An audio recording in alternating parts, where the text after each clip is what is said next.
नमस्कार, मैं विजय पांडे। आज हमारा टॉपिक है आर्टिकल। आर्टिकल क्या है, यूजेज कैसे होता है, रिक्वायरमेंट क्या है इसकी इंग्लिश में, और बेसिकली हमें इसका यूज किस मैनर के थ्रू जाकर करना चाहिए। इस विषय पर हम पार्ट ऑफ स्पीच का जो हमारा फर्स्ट टॉपिक रहता है आर्टिकल, उसके बारे में आज हम बात करेंगे। आज के इस टॉपिक में हमने सबसे पहले अपने बोर्ड पर लिखा हुआ है आर्टिकल। आर्टिकल की डेफिनेशन पर आते हैं। आर्टिकल क्या है, इसे डिफाइन कैसे। डेफिनेशन में लिख दिया है, नॉर्मल सा वर्ड लिखा है, मेक सर्टेन और uncertain to noun and adjective. Article का मीन्स है नाउन एंड एडजेक्टिव को आइदर इट मेक सर्टेन और इट मेक अनसर्टेन। या तो ये सर्टेन बनाएगा या तो अनसर्टेन बनाएगा, मतलब both condition can be possible. दोनों की दोनों स्थितियां संभव है, but it must be used only with noun and adjective, not with other words. You must also remember that noun and adjective is की ऑफ इट। इट इज की of it, ये इसका की है। सेकंड है टाइप कितने। Type के बारे में आते हैं। There are two type of it. First is indefinite article, second is definite article. फिर नेक्स्ट क्वेश्चन जनरेट होता है कि भाई आर्टिकल में वर्ड्स कौन सी, किन वर्ड्स को आर्टिकल कहते हैं। तो there are three words. The names are a, an and the. In our English manner, a is also known by the pronunciation of आ। Now the next topic is what is the classification. You have also understood that the classification of article is two. First is called indefinite, second is called definite. Now I shall tell you what is indefinite article. The definition of indefinite article is that make certain to noun and adjective. Noun and adjective को uncertain banana, that is the work of indefinite article. And two words are called indefinite article. First is a and second is an. Now definite article, you will understand if there are three words in the article, two word or indefinite article, so only one word is remained. जब article में three word आते हैं, to word को आपने देखा indefinite article नाम था, तो भाई वन वर्ड बचा।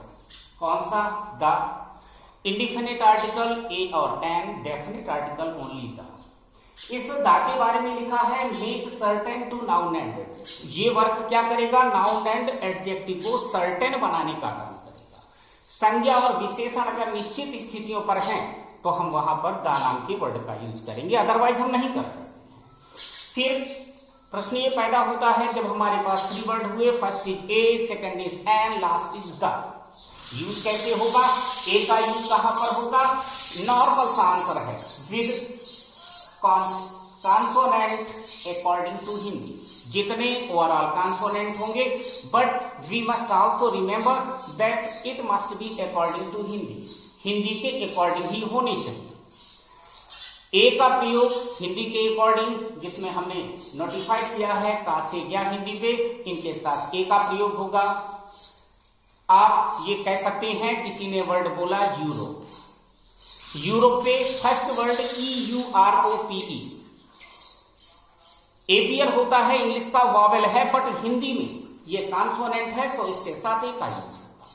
सेकेंड इज एन का यूज, इस पे है according to vowel, but according to Hindi, Hindi के अकॉर्डिंग होना चाहिए। ओवरऑल जितने वॉवेल हैं, ये कंफर्म नहीं कि आप ये कहें कि वॉवेल मीन्स AEIOU।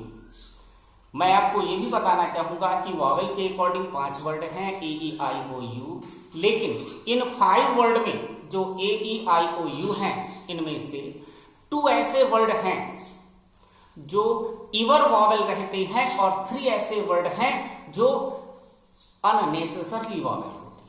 जैसे आपने कभी भी आ नाम के वर्ड का प्रोनाउंसिएशन वॉवेल के बाहर नहीं पाएंगे और ना ही आई का पाएंगे, जबकि ई, ओ और यू का प्रोनाउंसिएशन आप देखेंगे ये कभी कभी वॉवेल के बाहर कॉन्सोनेंट की ओर भी इंप्रूव होते हैं, जैसे यूरोप। जैसे यू के बारे में कहें अम्ब्रेला, जैसे यू के बारे में कहें यूनियन, जैसे ओ के बारे में कहें 1, इसका मतलब है प्योर वॉवेल ओनली 2 है, ए एंड आई, और ये जो रेस्ट ऑफ 3 वर्ड बचे that is not pure vowel. Last is the का यूज कहां पर? In this universe all kind of nouns, all kind of adjective which are certain, all of it will be connected with the. इस ब्रह्मांड में जितने भी संज्ञा या विशेषण मौजूद हैं उन संज्ञा या विशेषण की अगर निश्चितता है तो उनके साथ हम द का यूज करते हैं। ये हमारा आर्टिकल, जो हमारे विद्यार्थियों की इच्छा थी, ये हमने आर्टिकल को क्लासिफाइड करने का प्रयास किया। धन्यवाद।